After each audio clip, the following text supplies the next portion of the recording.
Shalom from Israel to all of the Daystar viewers around the world. I'm Moshe Bar Tzvi, the producer and founder of Israel Now News. We at Israel Now News are dedicated to bringing you the full story and the truth about Israel from Israel. It's written in the Holy Bible when David said in Psalm 25:5, "Lead me in your truth and teach me, for you are the God of my salvation. For you I wait all the day long." And God says in Zechariah 8:16, "These are the things that you shall do. Speak out the truth to one another. Judge with truth and judgment to peace in your gates. And always search for the truth, and the truth shall set you free." John 8:31. I hope you enjoyed the program. God bless you from Jerusalem. Shalom, shalom.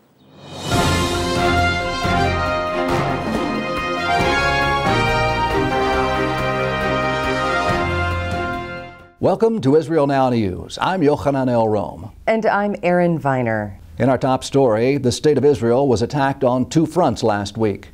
Gaza-based terrorists fired rockets into southern Israel, endangering the lives of civilians living there. The Israeli Air Force swiftly responded with precision airstrikes targeting the terrorist infrastructure that launched the missiles. Lieutenant Colonel Peter Lerner said the IAF's airstrikes were a direct response to Gaza terrorist aggression against the citizens of southern Israel. He stressed that the unlawful rocket attacks meant to terrorize, maim, and kill Israelis will not be allowed to become routine, adding that Israel will fulfill its obligation to seek out and destroy the capabilities of those who wish to attack us. At about the same time, Israel was also attacked on its northern border. Erin Viner has more on that story. Yes, Yochanan. Israeli forces were on high alert on the northern border after a mortar fired from Syria hit Mount Hermon. IDF spokesperson Lieutenant Colonel Peter Lerner called the attack a blatant violation of the sovereignty of the State of Israel and said that the incident is being regarded with the utmost of severity. A statement released by the defense establishment confirmed that the Israeli army responded to the shelling by firing live artillery into Syria toward the source of the mortar fire, and that the IDF reserves the right to use any means necessary to protect residents of the State of Israel. Here's a follow-up now on a story we brought you last week about a Christian woman sentenced to death in Sudan. After our broadcast, there were reports that Miriam Ibrahim would be freed. But then suddenly, the Sudanese Foreign Ministry did an about-face and issued a statement denying her pardon. The government in the capital, Khartoum, has been under immense international pressure to release the Christian woman who was accused of converting from Islam. She was given a sentence of 100 lashes and death by hanging for refusing to renounce her Christian faith and for marrying a Christian man. She has been imprisoned for more than 5 months. Ibrahim has a young child, and last week she gave birth to a baby girl in jail. Although Ibrahim herself was born to a Christian mother, the Islamic Court of Sudan considers her a Muslim. Her marriage to a Christian man is not recognized, and therefore she has been charged with adultery and sentenced to death for the crime of converting from Islam to Christianity. She has remained steadfast in her faith, refusing to convert to Islam or to admit any wrongdoing. With growing outrage around the world and facing the loss of international aid, Sudanese officials announced that Ibrahim would be pardoned. But within days, the Foreign Ministry issued a statement denying those reports and saying that the Islamic Appeals Court had not ruled in favor of Ibrahim's release. Dozens of people were killed when Islamic terrorists detonated a bomb in the town of Yola, Nigeria last week, and officials believe that the target was an elementary school.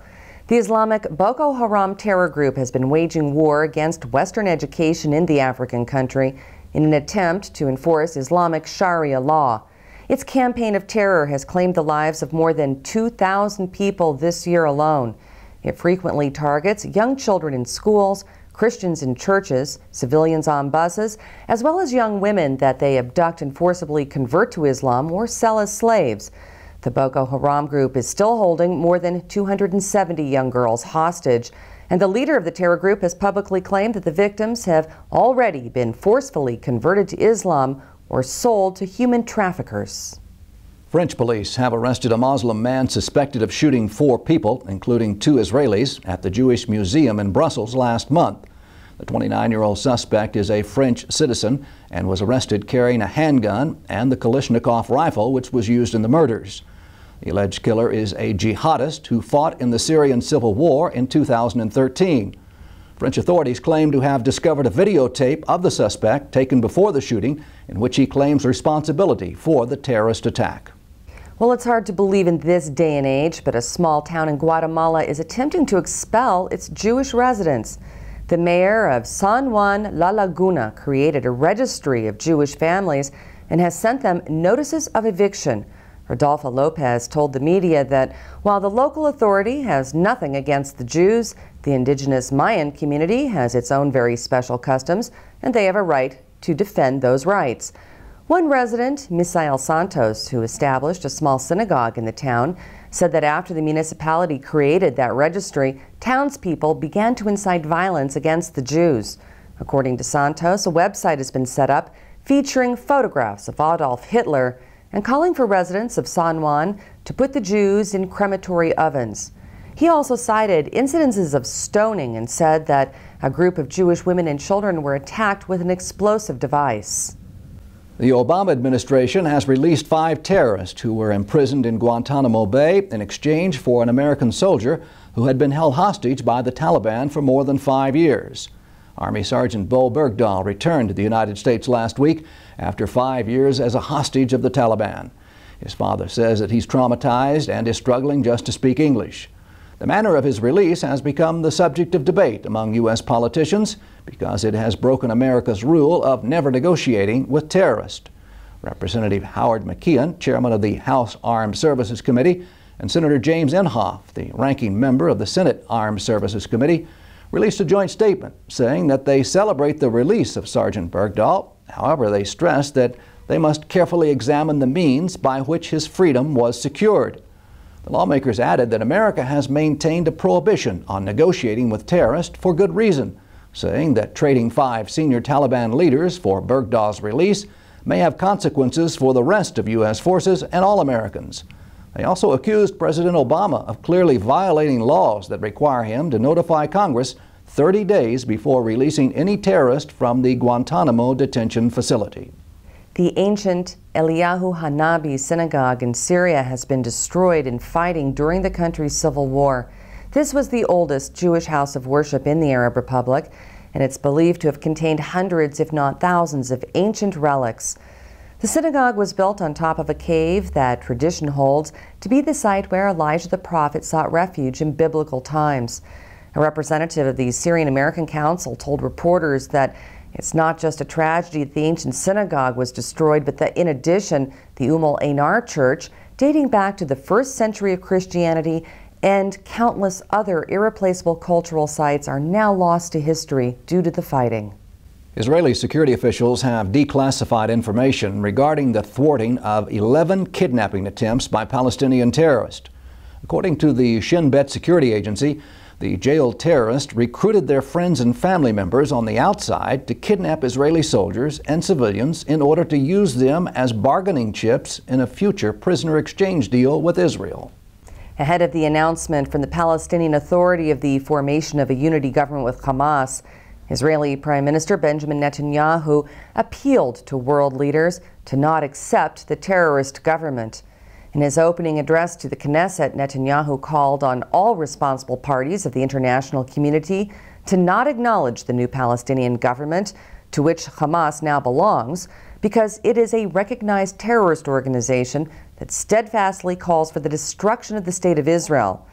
The Israeli Prime Minister emphasized that the union will not strengthen peace, but rather serve to strengthen terrorism.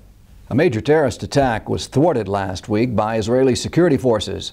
The IDF released a statement saying border guards were able to identify a suspicious Palestinian man, disarm him from the suicide belt he was wearing, and arrest him without anyone being injured. The 20-year-old terrorist is in custody and is being questioned by security forces.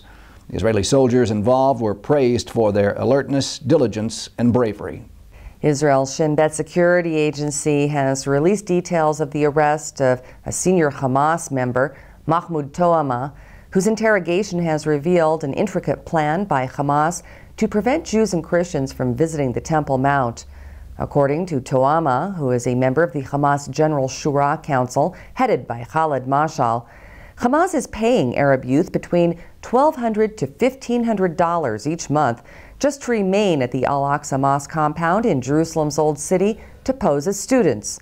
These young men on the terror group's payroll have orders to cause riots and unrest whenever Jews or Christians attempt to visit the holy site.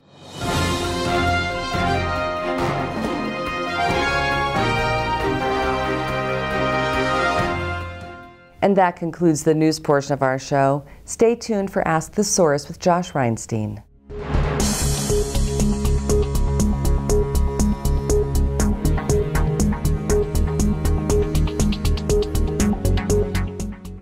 Hello and welcome to Ask the Source. I'm your host Josh Reinstein, and we're here on our rooftop studio in a beautiful day in Jerusalem. My guest today is member of Knesset Gila Gamliel. Gila, thank you for being on the show. Thank you.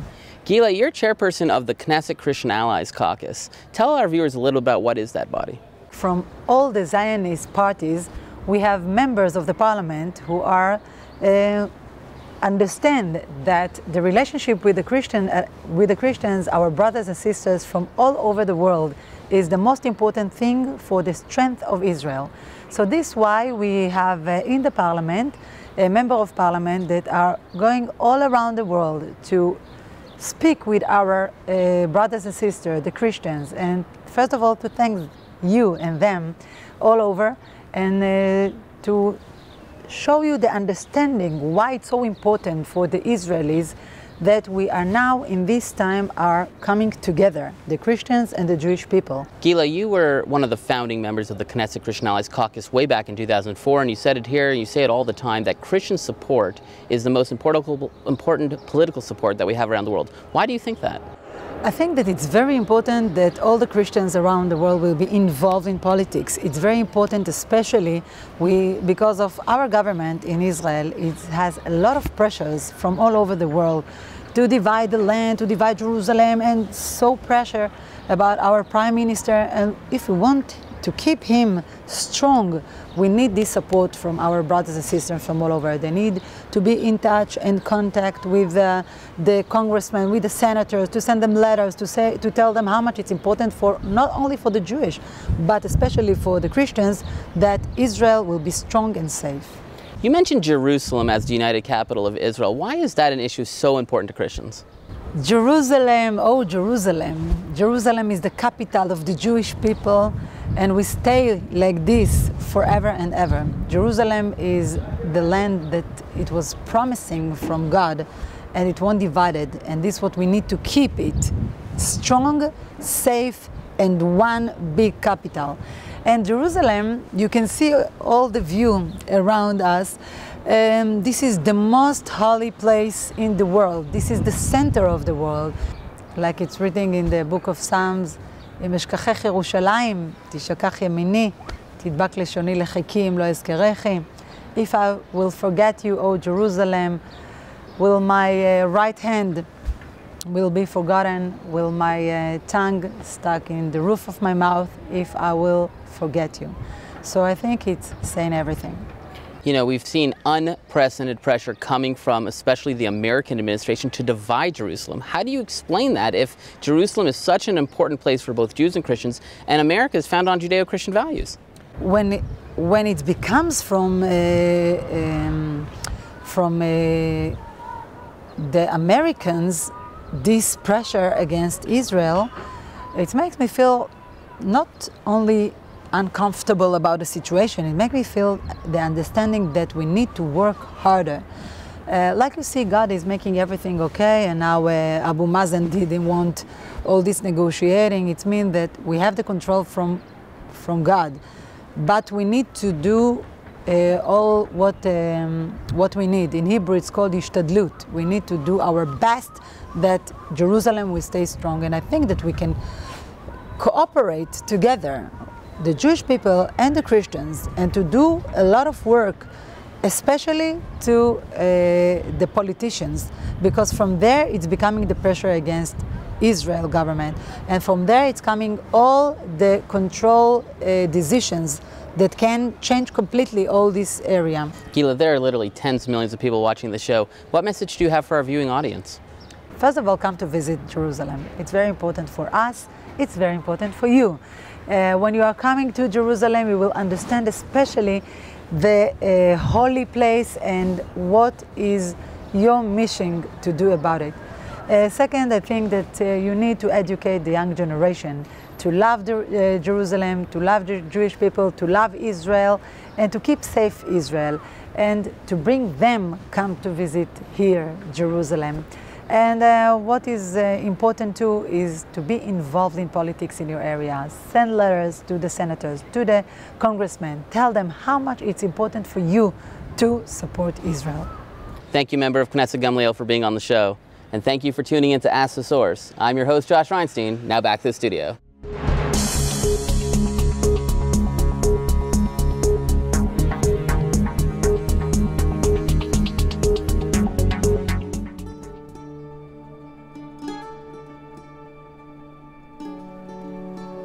This is Jerusalem, Israel's capital city. It's an ancient and modern treasure that is beyond belief.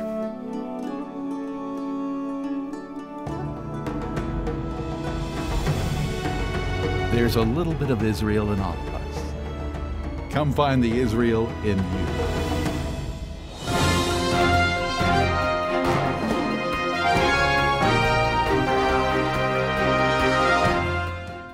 Up next, shining light from Israel.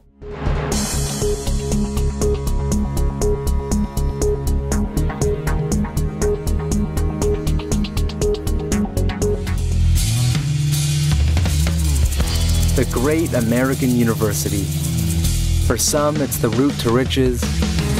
For others, a path to the endless party. But for many students, it's a time to broaden one's mind and begin to shape the world we live in. University has always been a crucible for social change and reform. And we see that today, students are standing up against the occupation of Tibet, the massacres in Darfur, and the war in Iraq. But there is one issue that seems to evoke more passion and hostility than any other.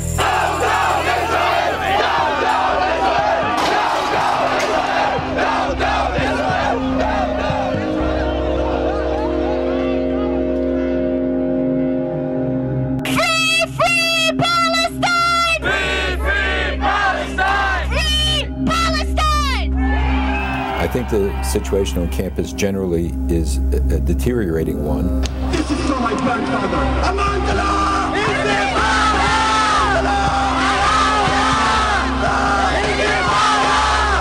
The college campus is the battleground for and against Israel and Jewish interests around the country. It isn't a joke. It's not just about people trying to say, here, look what's going on in the Gaza Strip. It's about taking the Middle East war and bringing it to campus in an intellectual framework that didn't really allow for freedom of speech. We Palestinians have nothing to dialogue about with Zionists.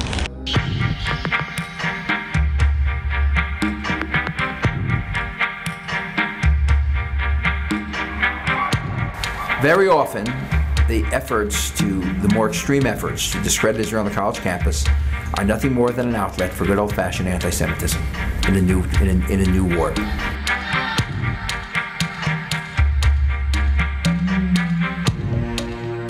I happen to like Natan Sharansky's definition of when it becomes anti-Semitic. He talks about the 3 Ds. If you delegitimize a country, if there's a double standard about that country, and if you demonize a country, that is anti-Semitic. It's delegitimization of Israel, someone who claims that Israel doesn't exist, and for someone who claims that the entire country should be Palestine. Israel really doesn't meet the requirements of a legitimate state. If history is any indication, there'll be peace when you're gone and when we're in control again. When you talk about dissolving the nation state or destructing the nation state, that is anti-Semitism, because at that point you no longer are talking about helpful critiques and criticism of how to improve that country, but how to get rid of that country. And no other nation state is held in that manner. But it's acceptable to talk about no longer having Israel as a homeland for the Jewish people. Zionism must be destroyed. It must be gotten rid of. Every aspect of it. You have a double standard where other countries are doing terrible things, human rights abuses, but only Israel, the finger points to only Israel, so that it's this double standard.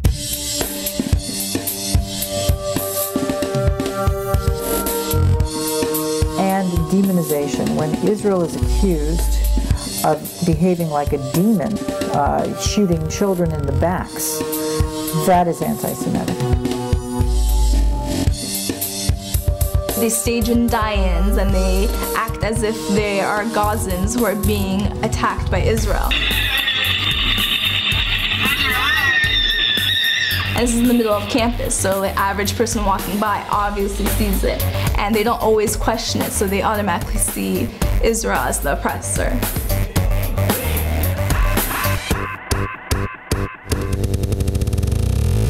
Recently, in a free newspaper on campus, we found cartoons that basically portrayed Israelis as Nazis in the full Nazi uniform, shooting at Palestinians in a trench.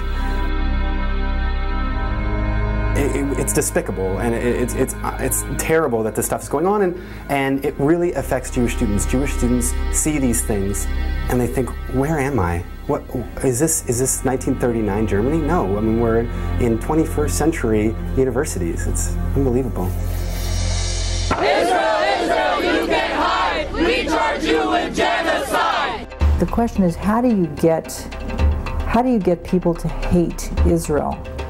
And however they do that, however they can do it, they will do it.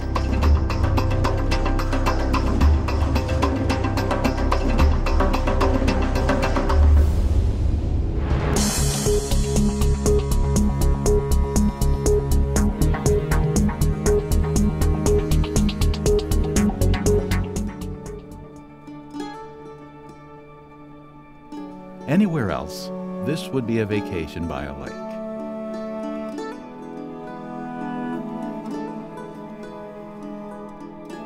But this is the Sea of Galilee. The wonders of Israel are beyond belief. There's a little bit of Israel in all of us. Come find the Israel in you.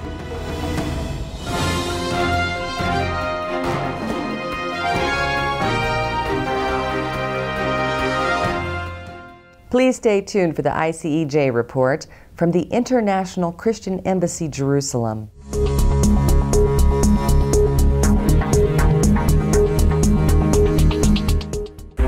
What an exciting place to be, what an exciting place to visit. I'm talking to you about the land of Israel, the place where Jesus was born, and Jesus did his full ministry and went up to heaven. We'll come back one day to this very same land. Now you have the opportunity to come and visit this place in the summer tour 2014. This place is colorful, it's tasty, it opens the Bible in a new way, and it is very diverse. I will give you a small tour. Now we're in the desert. The beach, culture, history, big city life, awesome food.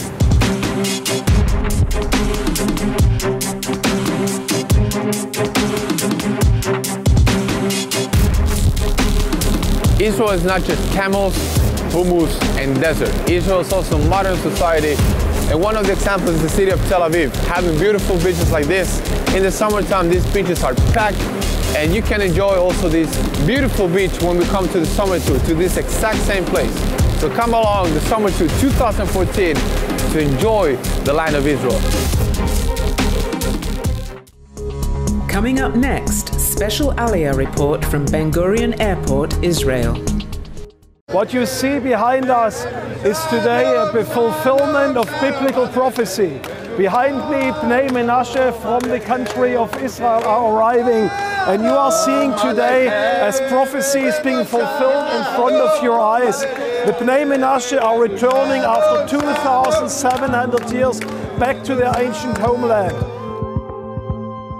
Therefore prophesy and say to them, Thus says the Lord God, Behold, I will open your graves and raise you from your graves, O people, and I will bring you into the land of Israel.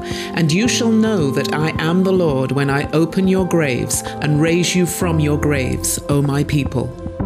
And this is taking place today because Christians around the world were willing to listen to the voice of God and were contributing financially to pay for the flights of those Bnei Menashe to come back today to Israel. The prophet Isaiah says in Isaiah chapter 49 verse 22, he says, Behold, I am lifting up my hand to the nations, and they shall bring back your people from the four corners of this world, and they will bring them back to the land of Israel. Today, Gentile Christians around the world became part of this fulfillment of biblical prophecy of returning the Bnei Menashe to the land of Israel. In the late 1970s, a few individuals from a small people group located in northeast India began to research the origins of their religious traditions and their ancestry. Their research led them to discover an ancestral connection to Israel. Under Persian rule, their ancestors traveled through the Silk Route to modern-day Afghanistan, Tibet, China, and finally to southeast India in the midst of Myanmar and Bangladesh. This group, called the Bnei Menashe or Sons of Menashe, are believed to be descendants from the lost tribe of Manasseh. Today, you can take part in the fulfillment of the ancient biblical promise to return the people of Israel to their homeland.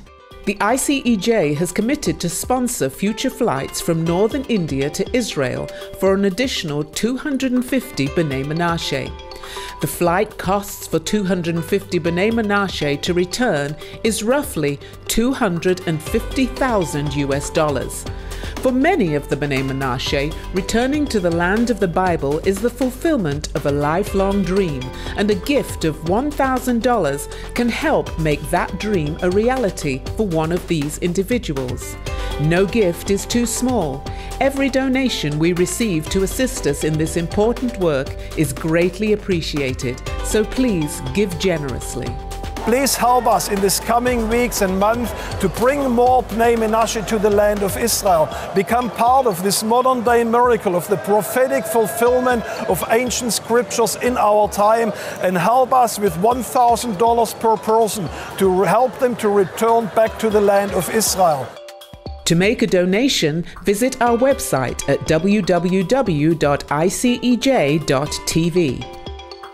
or send a check to ICEJ, P.O. Box 1192, Jerusalem 91010, Israel.